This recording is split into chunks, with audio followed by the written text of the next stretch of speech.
Good afternoon, everyone. Welcome back to those of you in the room as well as online. My name is Mercy Benton, and I am a member of the Budget Execution Team here at the Office of State Budget and Management. And this afternoon, I will be presenting an overview of the operating allotment process. So this initial slide is just a list of questions that we hope to address today related to operating allotments that I feel that are relevant questions. I'm not going to read the list to you, but we will address each of these a little bit more in detail. And then at the end of the questions, there will be a sample allotment request as well as several reports that will be presented that will aid you in your analysis when you are completing your allotment request. Okay. So the first question is, what is an allotment? And an allotment is a request to have available operating funds appropriated to an agency made available for expenditure. So prior to being able to expend any of your funds, they have to be allotted to you.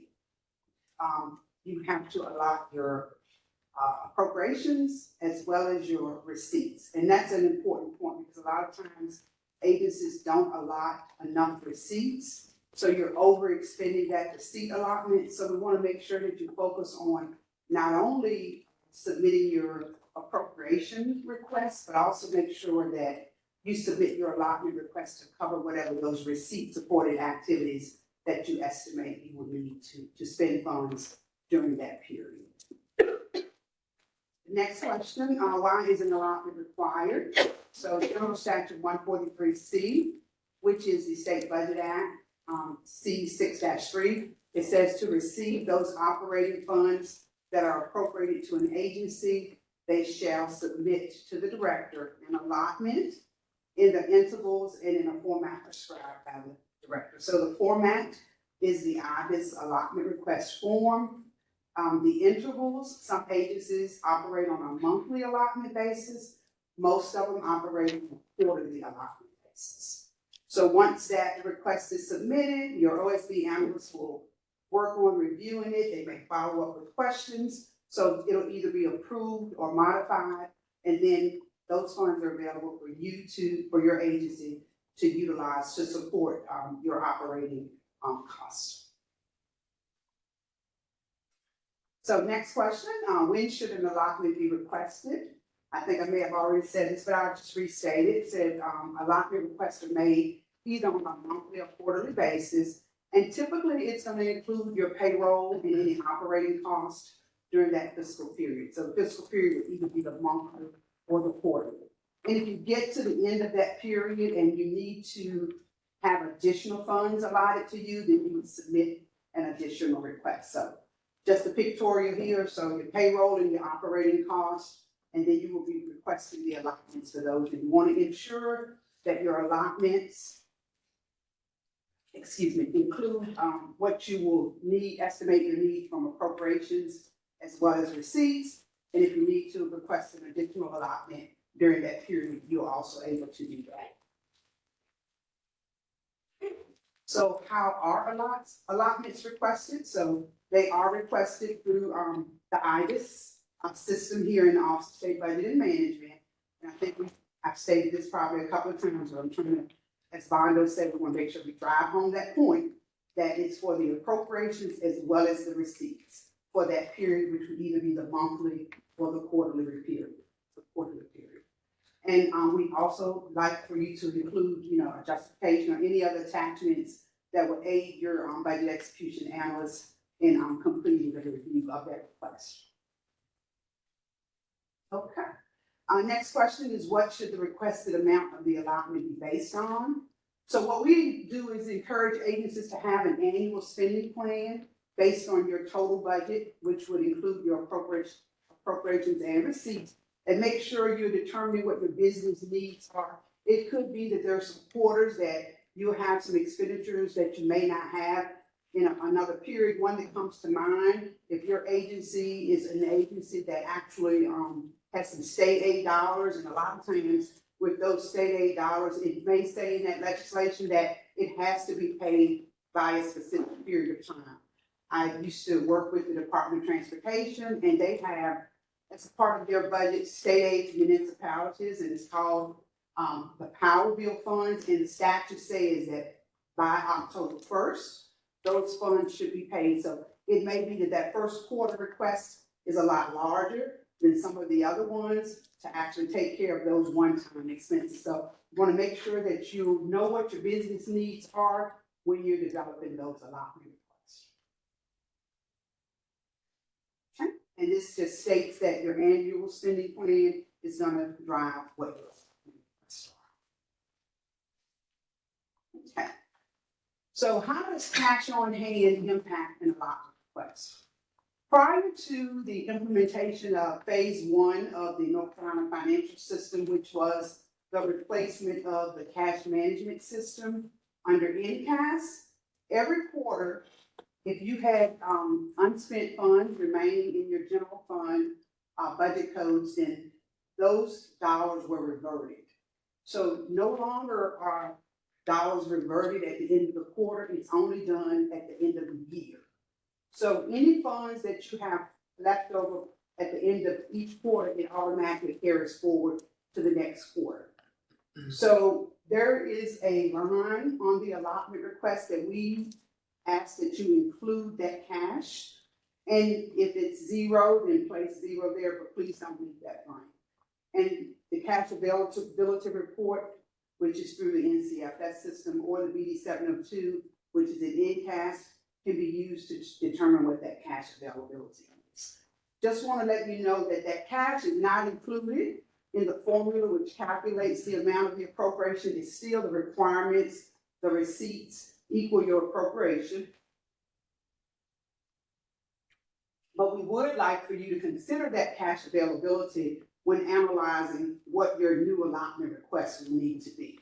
So it could be that you've got $5 million left from the previous period. Your total needs for the next period of 20 million, you could probably potentially cut your allotment requests down and utilize some of the cash that you already have on hand. So the next question is, what happens to an allotment request after it is submitted in IDIS? So your budget execution analyst that's assigned to your agency will review the request, and if they have any additional questions or any concerns relative to it, they will reach out to you. Once all of that is resolved, if there are any questions or concerns, that request will either be approved in IDIS or returned to you for appropriate adjustments. After the request is approved in IDIS, it is entered into the North Carolina accounting system, and this is done through a journal entry that are prepared by the agencies. Afterwards, the North Carolina financial system is updated, and now those funds are available in NCAS to support the expenditures that you guys are going to need to make to support your agency activities.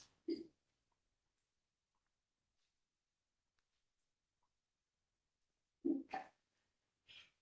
This is still what happens to the allotment request after they're submitted. So this first bullet is in bold because we want to emphasize that after an allotment request is approved, it cannot be unapproved in IDIS. Unlike budget revisions, if you submit something to us, we've approved it, and you say we're still within the same month, can you unapprove that and return it to me and let me make adjustments to it? We can do that on the budget revision side, but we are unable to do that on the allotment side. It doesn't mean that you won't be able to make those adjustments. You will just have to enter another entry to take care of whatever adjustments you're trying to make. Okay, and this is a flow chart of the steps that we've addressed in the prior slides, starting out with reviewing that spending plan, preparing your allotment request, and ultimately going through all of the steps until those funds are available for you to spend in NCAS. And allotments are only required for your general fund budget codes. You do not have to prepare allotment requests for your special fund budget codes, enterprise funds, trust funds, or your internal service funds. It's just for your general fund budget codes. And of course, your capital funds are allotted as well. So these are the forms and reports that are utilized for operating allotments. The first one is the actual request, which is in IBIS. That's OSBM system. Then you will have the BD 702 report, which is in NCAS, and then we also have two reports in NCFS, which is the General Fund Cash Balance Report and the Cash Availability Report. So this is an example of an allotment request that was prepared by the Department of Administration for the third quarter.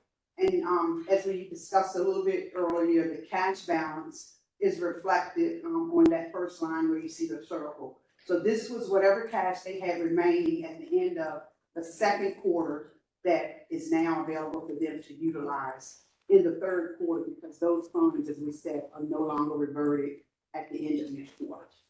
And then the next section, you're going to look at what the actual account categories are. Your personal services will include your salary-related and fringe benefit type items, and then you got your other operating lines. So for this particular quarter, they estimate that they're going to need about $17 million for their total requirements. Right below that, you will enter any receipts that you have that you would like to allot to support any of those receipt-supported activities that are in your agency. And then requested appropriation, which is the difference between those two. So the appropriations from the general fund to support the activities of the Department of Administration for the third quarter, based on this particular request, is about $15.5 million. Before we move away from this slide, I just wanted, if you don't mind, just where it says the budget code gross allotment summary. So if you look down at the bottom where it says appropriation, so what you'll see is you'll see your authorized budget, and then you'll see your gross allotments. Then you'll have what is available, so that's for allotments, which are your unallotted appropriations. And then you've got a percentage there. So for the third quarter, with the approval of this particular allotment, the Department of Administration would have requested 73.79% of their appropriated funds. So you would typically think 4 quarters in a fiscal year, roughly 25% for each quarter would be 75%. So they're at the 73.79. That doesn't always hold true because of what we talked about a little bit earlier. You may have, say for instance, if DOA had a large amount of grants or something that they made, earlier, this amount could, be a little bit higher than that. But that is where we need for you guys to explain that to us, provide that additional justification so that your OSBM and execution analysts can understand, why that number is the way it is. And it will have to catch up, because there is no circumstance where you can exceed the amount of what your total appropriation is. It cannot exceed that 100%. But it's good to let us know what those business needs are relative to your agency. So that will help aid in the analysis of your allotment request. Okay? So this is the BD 702 report. This report comes out of the North Carolina accounting system, and it literally will list what your authorized budget is. It'll show you what funds are unallotted, what funds are allotted, and you will notice that those first 3 columns, they will mirror, Brian, back up for me. They will mirror those same amounts that you see on the actual summary of the budget code on the allotment request. So the authorized budget is the 62.15 from appropriations, the gross allotments 45, and then available for allotment is the 16 million. And you should see that same amount when we go forward, Brian. So those first 3 columns, those amounts are the same. So the next 3 columns are actually the expenditure side. So for the current month, you'll see what the expenditures are in total, what has been offset by receipts, and then what the appropriation is that has been utilized. So that information is reflected for the current month, the quarter to date, as well as the year to date. And as you can see, what we have circled here is the ending cash in that allotment account. So at the end of that third quarter, they have according to this report, $5.1 million left. to move forward into the portal. Okay, next report. So these are two reports that come out of the North Carolina financial system. The first one is the general fund cash balance report. This report pretty much has the same information that's in the BD 702, but it may be updated slightly. But what you can see on this report, it only includes the appropriation information.